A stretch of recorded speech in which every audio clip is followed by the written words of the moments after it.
Ano ang itinuturo sa atin ng Biblia tungkol sa panahon natin?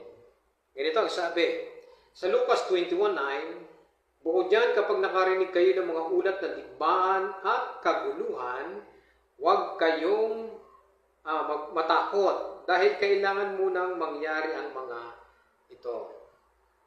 Nakita natin na inihula ng Biblia na sa panahon natin, tinatawag ito ng mga huling araw, na kung saan magiging dahilan ng karahasan at kaguluhan ang mga ugali ng mga tao. Binanggit din dito yung magkakaroon ng kaguluhan sa politika, gaya ng mga pag-aaklas, rebelyon at protesta. Ano sa palagay mo? Nagkataon lang ba ito? Tiyak na natutupad na ang hulang ito. Sa ngayon ka ba na natutupad na ang hulang ito?